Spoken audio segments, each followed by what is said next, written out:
Okay, well, good afternoon. What I'd like to do today is talk about ozone depletion. So on Friday, we talked about tropospheric ozone and the problems associated with it. Now what we're looking at is ozone in the stratosphere.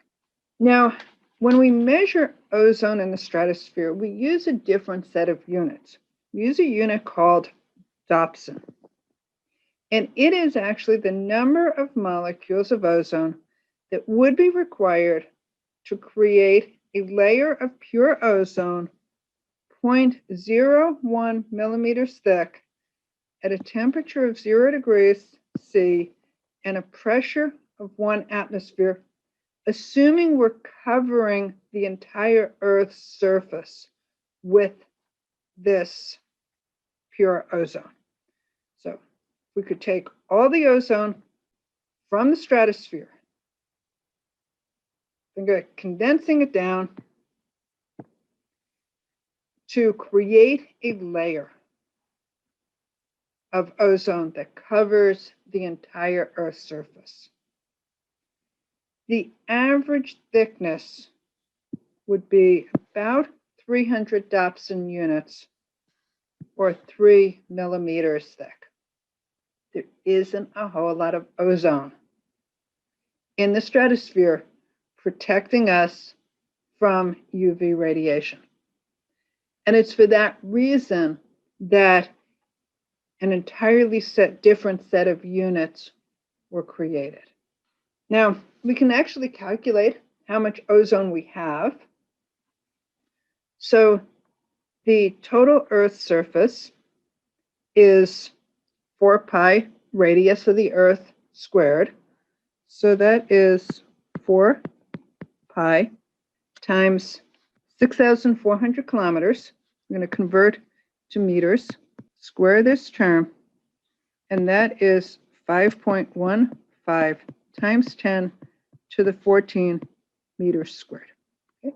So that's the surface area of the Earth. The total volume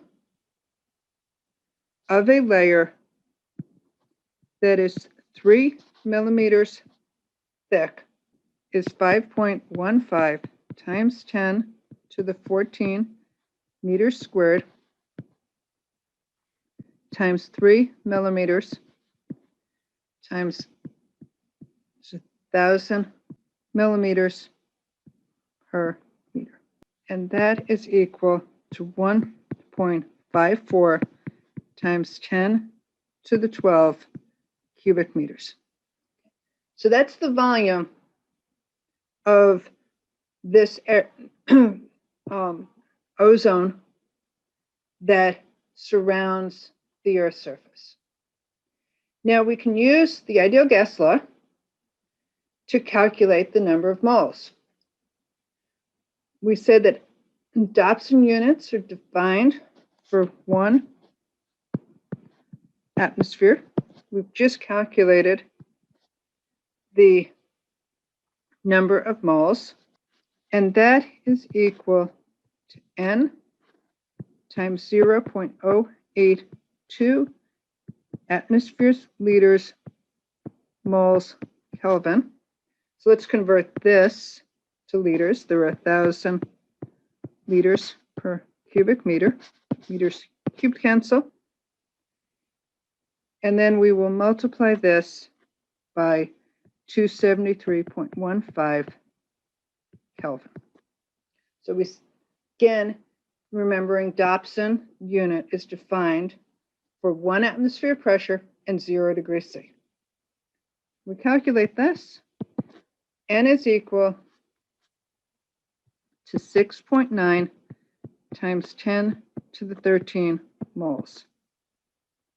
So that's how many moles of ozone we have in the stratosphere. The total number of molecules in this layer is just the number of moles. So where did I get the N value? So this here, I'm searching for N here and there. Ignore this space in here. I think it has to do with also the writing towards the bottom with the capture. So we have 6.9 times 10 to the 13 moles. If we multiply that by Avogadro's number, and that's molecules per mole, that is equal to 4.15 times 10 to the 37 molecules.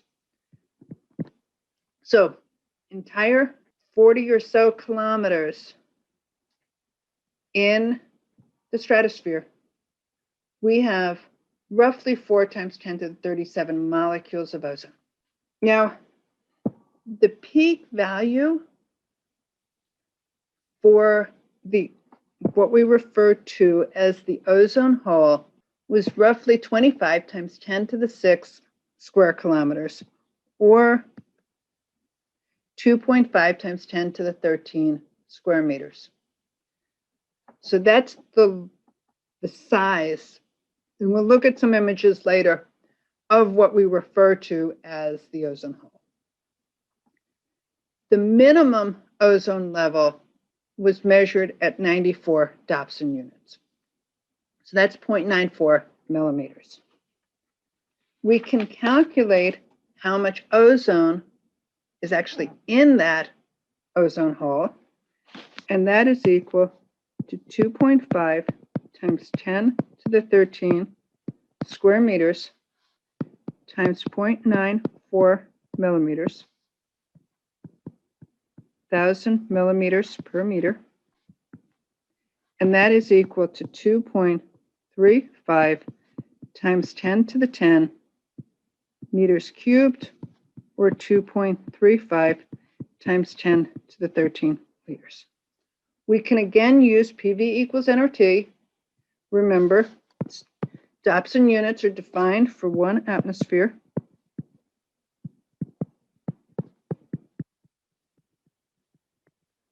Volume that we have of ozone is 2.35 times 10 to the 13 liters.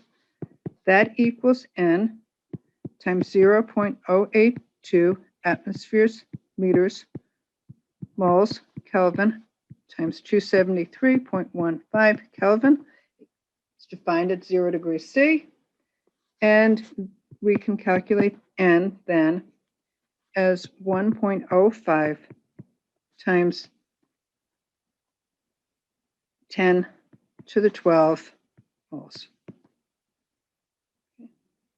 We can use the same set of calculations for Avogadro's numbers. So we use the same calculations we did before, and that would give us 6.32 times 10 to the 35 molecules. So just I've multiplied N times Avogadro's number. Now, if we take the same area, if we take this 2.5 times 10 to the 13 meters squared, so this the area of the ozone hole, and we calculate the total number of ozone molecules in a 3 millimeter layer. So under the situation where we don't have depletion, we would calculate that the number of molecules would be 2 times 10 to the 36 molecules. So same set of calculations we did before, but in this case, we're just looking at what we refer to as the ozone hole. If we, having done that set of calculations, the amount of ozone that we've lost is that 2 times 10 to the 36 minus 6.3 times 10 to the 35. And that is equal to 3.8 times 10 to the 36 molecules. So that's how many molecules of ozone are actually depleted in the ozone hole. So what we're looking at, and you'll see some images, and I probably should have one in here, but if we're looking at the Earth. And this is Antarctica. I could spell. So there's Antarctica. What we're looking at is the depletion of ozone above Antarctica. So we're looking at the South Pole. In terms of the amount of ozone that's depleted on a percentage basis, that is 1.38 times 10 to the 36 molecules over that 4.15 times 10 to the 37 molecules covering the entire Earth times 100, and that is about 3.3%. So what we're actually concerned about, and what has significant impact on human health and ecosystems, is about a 3% loss of ozone. It may not seem much, but it's significant. Now, we'll look at a number of reactions. I'm not going to ask, you don't need to memorize these. We don't have exams anyway. But I want you to have some sense of what we're talking about when we talk about ozone depletion. Now, at wavelengths less than about 240 nanometers, oxygen reacts with UV light to split the oxygen molecule to form atomic oxygen. Same reaction is mentioned before. Same reaction used in germicidal lamps. Same reaction is used in water treatment, wastewater treatment. Now, that atomic oxygen can react with molecular oxygen. This is an exothermic reaction. This M is just a substance that siphons off the energy. And that results in the formation of ozone. Now, ozone is also destroyed because that ozone itself reacts with UVB and UVC. So now we're looking at less energetic light, more towards visible range, between 200 to 320 nanometers. We again form molecular oxygen, and again, atomic oxygen. This atomic oxygen can also react with ozone to produce diatomic oxygen. It can also react by reaction 2 to produce ozone. So these are important reactions. They control the concentration of ozone in the stratosphere. And as we increase altitude, the rate of reaction 2 decreases and the rate of reaction 1 increases. So there is a location, and we've seen it. Go back. Here you can see around 20, 25 kilometers, you see a maximum concentration of ozone. And that's because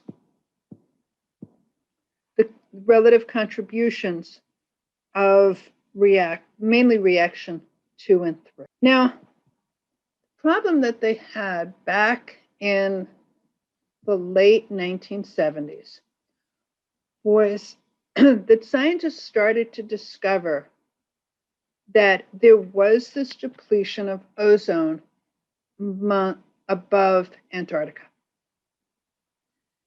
Initially, the scientists thought that there was some malfunction in the instrumentation. They hadn't seen this before, and they really didn't know what was happening. Tried to explain it, but the problem with those previous reactions was that they couldn't explain the loss of ozone. The rates of the reactions were such that it made no sense that ozone was being depleted. Now, if we look at ozone depletion, one of the things that we need to think about is this polar vortex. And we hear a lot more about the polar vortex now than we used to. Polar vortex is basically the countercurrent flow of air at the polar regions. When it gets really cold, as it did last week in Texas, you see this disruption of the polar vortex, and that pulls cold air from, in this case shown here in terms of the North Pole, down into continental US. So it's mentioned here. Polar vortex is nothing new, but it's important. During the winter polar night in the South Pole, sunlight does not reach the South Pole. And this strong circumpolar winds develop, creating this polar vortex that isolates air above the polar region. So this is extremely important. So because it isolates air, and there's no sunlight, the temperature within the polar vortex, especially in the South Pole, gets extremely cold. And it can reach minus 80 degrees C. That results in what is known as the polar stratospheric clouds. Now, these are not the normal clouds that you see if you look up in the sky here, because they're not made of water droplets. They're actually made of droplets of nitric acid trihydrate, which is NGNO3. So it's your nitric acid trihydrate with 3 waters. And as the temperature gets even colder, you get these larger droplets of water ice. So you start to form ice crystals, and the ice crystals have nitric acid dissolved in them.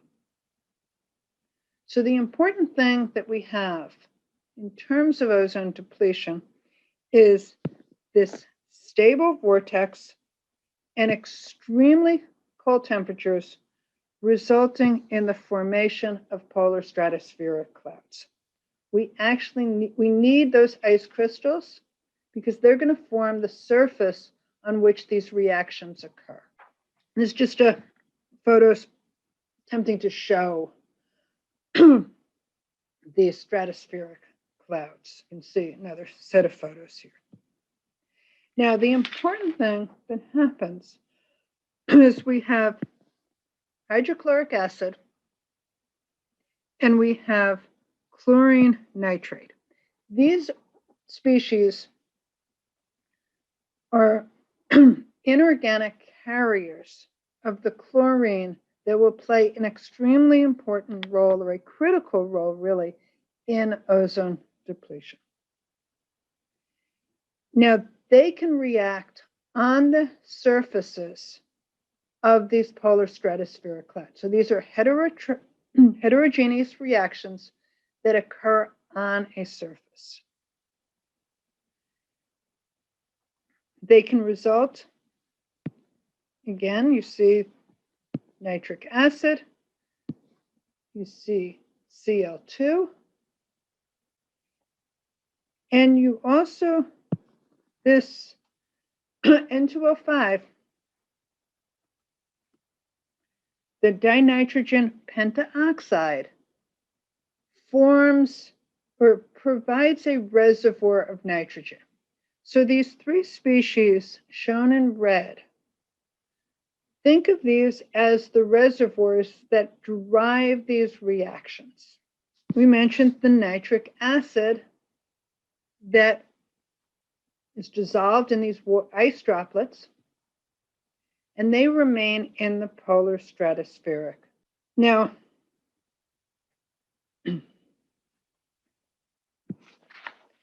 the chlorine monoxide reacts with NO2 and forms the chlorine nitrate. Now what happens is this species here will be destroyed when the when these polar stratospheric clouds form. So as the sunlight returns, the levels of the chlorine nitrate recovers. And what actually happens is this occurs around the edge of the vortex, and it's referred to as a chlorine nitrate column. Now, the previous reactions only show the formation of Cl2. They don't show the destruction, but Cl2 reacts with light to form chlorine radicals. And these chlorine radicals are critical in the depletion of ozone. So we need light to form these chlorine radicals. The source of these chlorine radicals were chlorofluorocarbons. Freon, for example, was used as a solvent. We'll talk more about this in a bit, but it was considered essentially a perfect solvent. It wasn't flammable. It dissolved substances, oils, greases. The problem was that these CFCs can be transported into the stratosphere. So remember, one of the things that we mentioned early on was that originally scientists did not think that there was a connection between the troposphere and the stratosphere. They were proven wrong because, or with these chlorofluorocarbons. So what happens is these chlorofluorocarbons are transported into the stratosphere. They react with light, and here is their chlorine radical. And those chlorine radicals react with ozone to form oxygen, depleting the ozone. And this chlorine monoxide also reacts. It forms a radical, reacts with oxygen, forms another radical. So you have a chain reaction where one chlorine atom that's produced by this first reaction can destroy as many as 10,000 ozone atoms before it's eventually siphoned off the set of reactions. So a very small amount of chlorofluorocarbons has a very significant impact on ozone in the stratosphere. The way the chlorine atoms are removed, they can react with methane, but notice we produce HCl, one of the reservoirs of chlorine. The chlorine monoxide reacts with NO2 to form chlorine nitrate, again, one of the reservoirs we mentioned. So what happens as sunlight starts to appear, this chlorine nitrate reacts, absorbs light to form a chlorine monoxide radical. Starts entering the cyclic reactions. So what we need in order for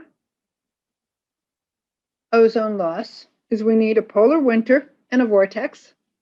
We need these polar stratospheric clouds.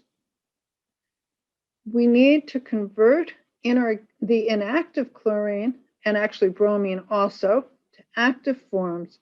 And then we need the darkness to change into sunlight, and that perpetuates these reactions. So the chlorine reacts with sunlight, forming the radicals, and then those radicals react with ozone to form more radicals, which then depletes more ozone. And this actually continues until there's enough warming of the polar region to break down the vortex so that these chemicals are dispersed from the polar vortex region.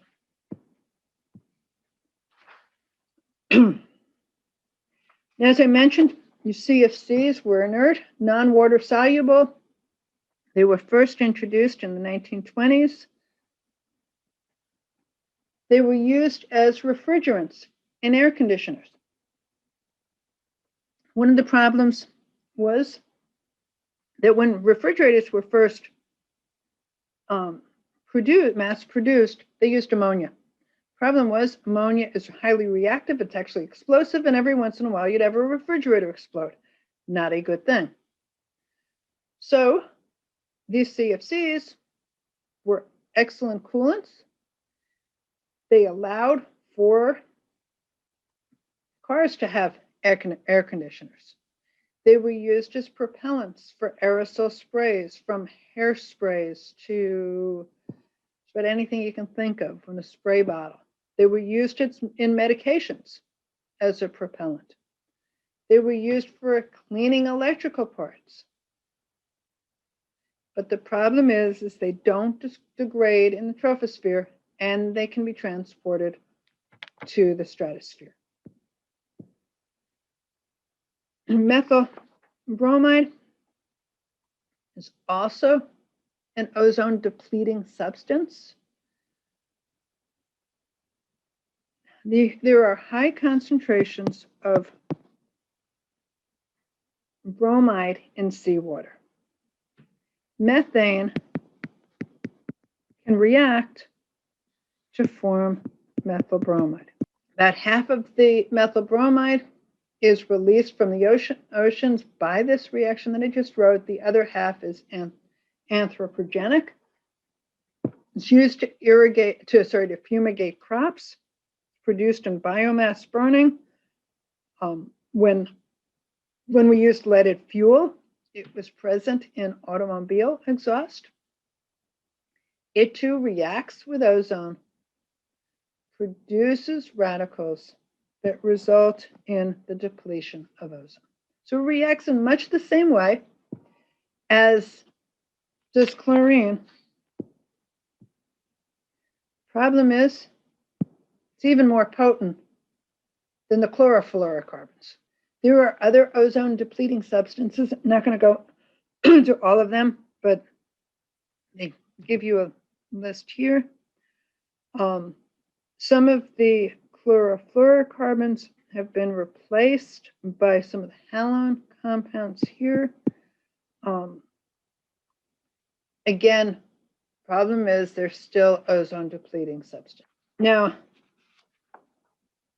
the effect of this ozone depletion, while it may seem to be isolated in the polar regions, the effect isn't isolated simply in the polar regions. You see during the polar winter, you see the concentration of that effect resulting in what is often referred to as the ozone hole at the polar regions.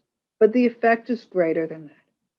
And the effect is greatest in around the 40-degree latitude.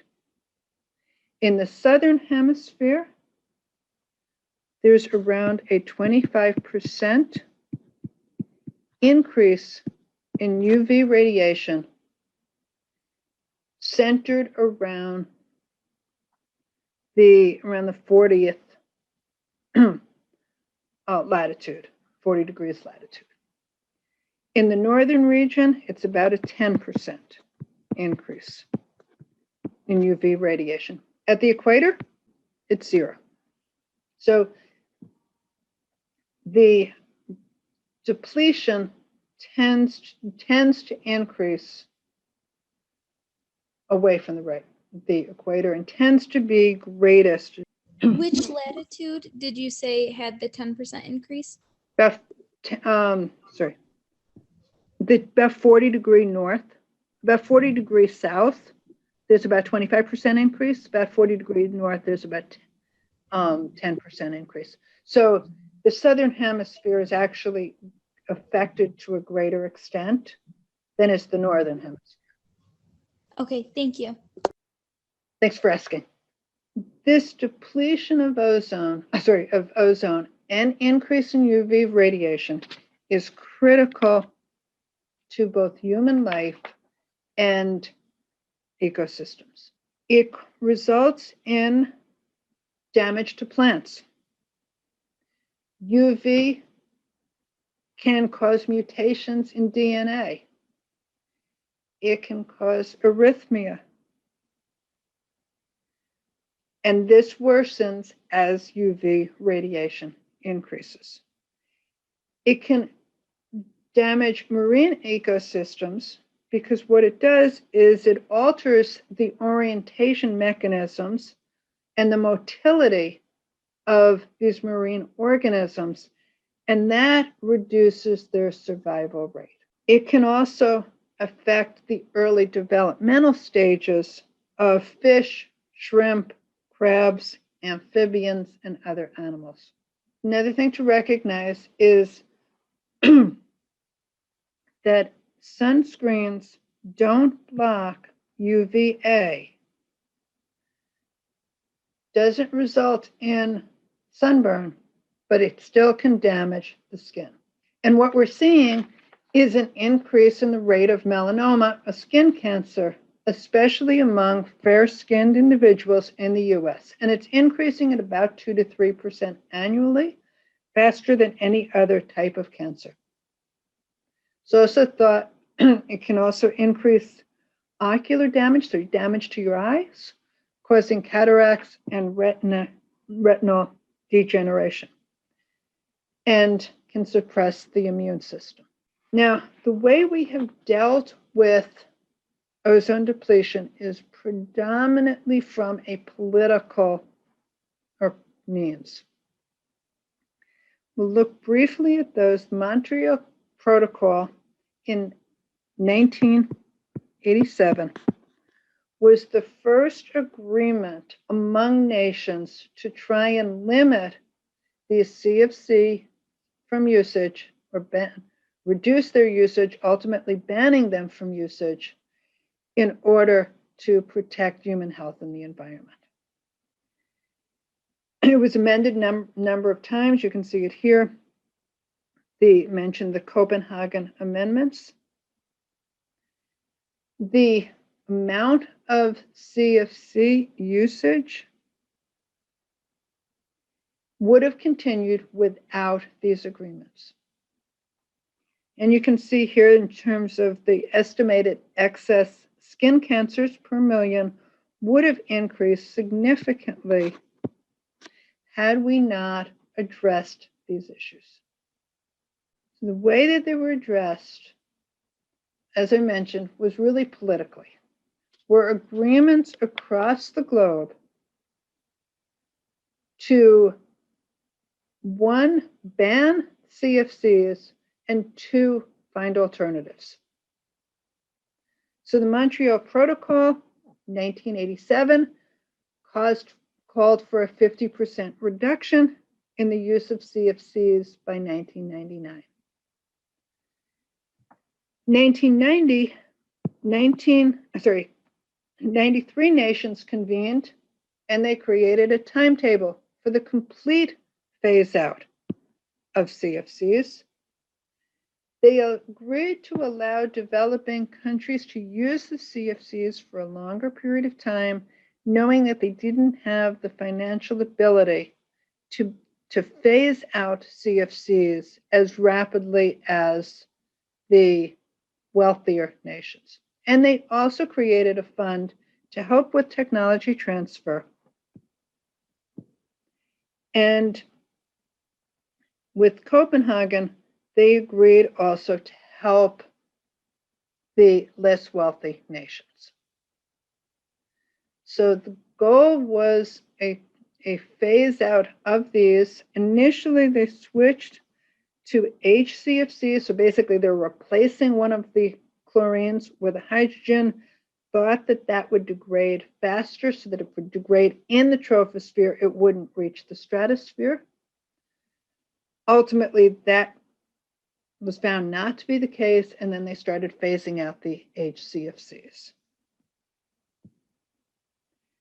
And as I mentioned, they allowed the less wealthy nations to use these chemicals for a longer period of time. The complete phase out will occur in 2040, and these rules were to be reviewed annually. So where are we? If we look at 1980, and this is data up to about 2015, you see actually in terms of, for instance, some of these, we're still, in terms of concentrations, those concentrations have dropped somewhat, but not much. And CFC is 11, these are just the nomenclature for these chemicals. It increased and is relatively stable. N2O, which is actually ozone depleting, is actually continuing to increase, even though many of these other chemicals, the concentrations are decreasing. This is just a simulation of ozone concentrations and the ozone depletion. So you can see the purple is the lowest concentrations, and this is what we mean when we say the ozone hole. You can see that depletion in the ozone, and you see that the concentrations typically during the polar winter are ranging about 100 Dobson units. The hope was that we would restore it to a much greater extent than what we actually have done so far. And you can see that again in this image here, again showing what we mean by this ozone depletion or ozone hole. We can also look at it here. If we look at it in terms of area, it's been fairly stable. You see some years where the area is much smaller, so you can other area years where it's still around that 24, 25 million square kilometers. And then you can see in terms of the minimum level, it's typically been around 100 Dobson units. The total inorganic carbon is decreasing. So despite what didn't appear to be the case, it is decreasing to some extent. The rest here is projected decrease. So projections are that these will continue to decrease. And this is essentially where we are right now. And you can see it in this other figure here. So this gives you some sense of what we mean when we talk about ozone, the ozone hole, ozone depletion. I apologize for the problems before with the pen. And again, one of the things I want to mention here is, again, we had a missing reaction, just as we did when we were looking at tropospheric ozone. One of the things to remember is science knowledge. The scientific knowledge increases incrementally. We can even think about that with COVID. A year ago, we knew very, very little about COVID. We know more now. We still have a lot to learn, but always remember that in terms of scientific knowledge. It grows incrementally. It grows, we keep learning, and we will continue to learn for the years to come. Sometimes that's frustrating because sometimes it seems like science knowledge changes. Why is it different? Because we're always learning. We're always gaining more knowledge. So hopefully that helps in terms of understanding some of this, and happy to take any questions.